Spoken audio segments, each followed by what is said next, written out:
Kepolisian Resor Konawe Selatan, Polres Konsel, membeberkan kronologi kasus pencurian uang, penganiayaan hingga penindakan knalpot brong di Kabupaten Konsel, Provinsi Sulawesi Tenggara, Sultra.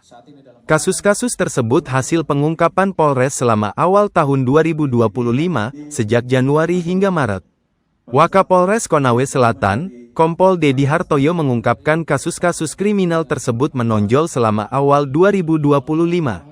Pengungkapan dilakukan melalui konferensi pers di Mako Polres Konsel, Jumat, tanggal 11 April tahun 2025.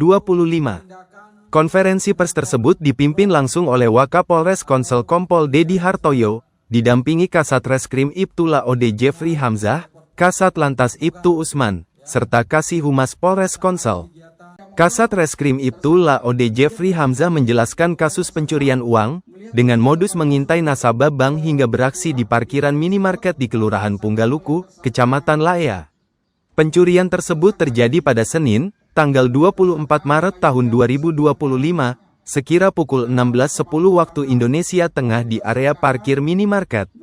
Dalam kasus pencurian tersebut, ada dua pelaku yang beraksi, yakni LR dan AG. Kedua pelaku membuntuti korban sejak melakukan penarikan uang tunai di bank sebesar 6,4 juta rupiah, lalu diikuti sampai minimarket. Uang disimpan korban di jok motor, dan dicuri pelaku. Pelaku LR merupakan residivis pencurian dari Timika, Papua dan telah dibekuk polisi. Ia dijerat dengan pasal 363 Kitab Undang-Undang Hukum Pidana, KUHP, tentang pencurian dengan pemberatan. Sementara pelaku AG hingga kini masih menjadi buron polisi.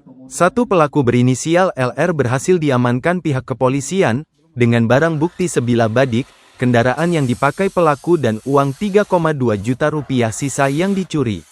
Sementara rekannya, AG, kini berstatus daftar pencarian orang, DPO, kata Kasat Reskrim Ibtu Laode Jeffrey Hamzah saat konferensi pers di Mako Polres Konsel, Jumat, tanggal 11 April tahun 2025. Sementara itu, kasus penganiayaan berat terjadi pada Sabtu, tanggal 5 April tahun 2025, sekitar pukul 23.30 waktu Indonesia Tengah di Desa Matandahi, Kecamatan Tinanggea. Tiga orang pelaku, masing-masing berinisial I, D, dan A, melakukan penyerangan terhadap seorang warga. Motif dari aksi brutal ini diduga kuat sebagai bentuk balas dendam atas insiden pemukulan terhadap salah satu pelaku sebelumnya.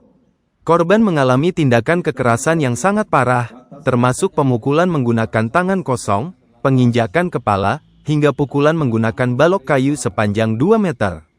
Aparat kepolisian berhasil mengamankan 2 dari 3 pelaku, yakni I dan D, sementara pelaku A masih dalam pengejaran. Dalam perkara penganiayaan berat ini, para pelaku akan dijerat dengan pasal 170 KUHP tentang kekerasan secara bersama-sama terhadap orang, ungkap Ibtu Jeffrey. Barang bukti yang berhasil diamankan dari lokasi kejadian meliputi 1 unit sepeda motor yang digunakan pelaku, 9 bilah parang, dan 1 batang balok kayu yang digunakan untuk melakukan pemukulan. Kasat Lantas Polres Konsel, Ibtu Usman, juga menyampaikan hasil pelaksanaan Operasi Keselamatan ANOA 2025 yang digelar selama 2 pekan bertepatan dengan bulan suci Ramadan. Dalam operasi tersebut, tercatat terjadi sebanyak 10 kasus kecelakaan lalu lintas di wilayah hukum Polres Konawe Selatan. Dari 10 kejadian kecelakaan tersebut, 2 orang dinyatakan meninggal dunia, 4 orang mengalami luka berat, dan 22 orang lainnya mengalami luka ringan. Kerugian material akibat kecelakaan ini ditaksir mencapai 50,6 juta rupiah, jelas Ibtu Usman. Selain penindakan terhadap pelanggaran lalu lintas yang berpotensi menyebabkan kecelakaan, Polres Konsel juga gencar melakukan penertiban terhadap kendaraan yang menggunakan knalpot tidak sesuai standar atau knalpot brong. Sebanyak 16 unit kendaraan dengan knalpot brong berhasil diamankan selama pelaksanaan operasi. Penindakan terhadap penggunaan knalpot brong ini merupakan bagian dari kegiatan rutin yang terus kami laksanakan. Hal ini bertujuan untuk menjaga ketertiban umum serta memberikan kenyamanan bagi masyarakat, terutama selama bulan Ramadan, pungkas Ibtu Usman. Polres Konawe Selatan menegaskan komitmennya untuk terus memberantas segala bentuk tindak kriminalitas dan menjaga keamanan serta ketertiban masyarakat di wilayah hukumnya. Pihak kepolisian juga mengimbau masyarakat untuk selalu berhati-hati dan segera melaporkan segala bentuk kejadian mencurigakan kepada pihak berwajib. Melacak keberadaan tersangka yang saat ini dalam. Download Tribun X sekarang, menghadirkan lokal menjadi Indonesia.